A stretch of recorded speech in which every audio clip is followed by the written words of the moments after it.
Hi, it's Breezy. I'm in between meetings and I thought I'd do a quick Breezy Bree blabs. What do you do when you are triggered? How do you handle that?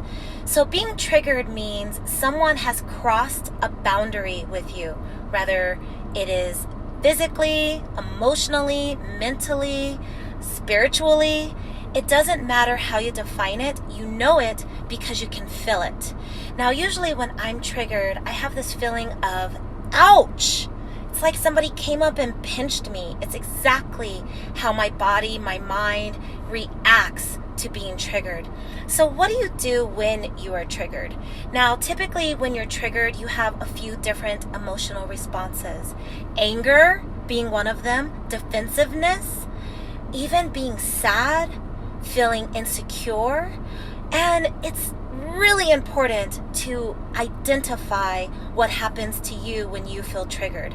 Now, I know for me, when I feel triggered, immediately I feel angry and defensive, and then that emotion can slowly transfer into sadness, or even for many, anxiety.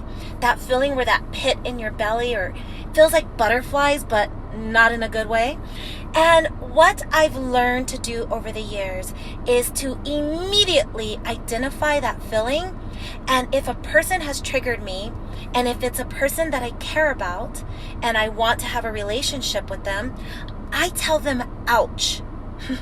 Literally, ouch. And usually they stop and go, wait, what? Ouch, that hurt. It feels like you just pinched me. And I have to be confident enough in caring about myself to be able to tell them what just went wrong, where I feel they've crossed a line or a boundary, or where I think we need to do some work together. Now, if I do not have a relationship with this person, maybe they triggered something, maybe they're a stranger, maybe it's someone who overstepped their boundaries in public, or it's a potential customer, or it's just someone that I could take it or leave it. One of the things that I've learned to do is evaluate the why within me. I usually get out of the situation with a smile on my face, that moment of masking, which we'll talk about in another video, and I walk away, and then I think about it. I think about the why. Why was I triggered? What did they say? And if this is something that I need to investigate within self. Now, this sounds very time consuming because it is. Being introspective, having emotional intelligence, and finding that sense of safety, security, and really just coming back to that place where you want to evolve. I mean, the process of forward moving progress and evolution is not something we can sleep on. We have to be intentional. This is why I call these practices yoga off of the mat. We cannot expect 1 hour of yoga practice in a studio or on your home practice or just on the mat in general to be enough. We need to do the work of our lives 24/7. Okay, less when you're sleeping, right? But really, the truth is that we have to care about this stuff, because what you don't want to do is you don't want to get triggered out in public, and then you have the opportunity, because every chance you get to be around people who love you and who you love and who appreciate you and adore you and see you for who you are, that's an opportunity.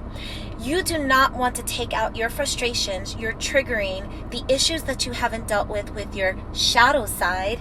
And even if it isn't your fault, it is your responsibility to be in control of your emotions, your feelings, and your actions. You have to hold yourself accountable. It is not fair to the people who love you to have to deal with issues that you need to deal with directly. Now, as I mentioned at the beginning, if it is a person who loved you that triggered you, you need to say, ouch. You need to create sacred space. You need to create boundaries. You need to honor yourself, which is a gift, as I've mentioned in other videos. To honor yourself is a gift of honoring others. You teach others how to treat you, and you teach them how to treat themselves. But most of the time, we are triggered externally. We're triggered by past thoughts. We're triggered by past experiences, and someone else that has nothing to do with us, doesn't know us from a can of paint, can make us remember something that did happen to us, that does remind us of an event. It's like listening to a song, a sad song in particular, that takes you back in time. But it is your responsibility to not allow that to trickle into something to someone else when they don't deserve it. So let's begin to heal. And every day is a new beginning. You know, this work is infinite. We are never fully there. I know for myself, I have moments where I think I am on top of the world, and then something happens and I'm humbled. But I really appreciate that human experience, because I want to evolve as a spiritual being, and I'm in it for the long haul, right? So thank you for listening. Don't forget to hit that subscribe button. Please like this video. I greatly appreciate it. And check out the website in the show notes for more information. Please do go in peace. Namaste.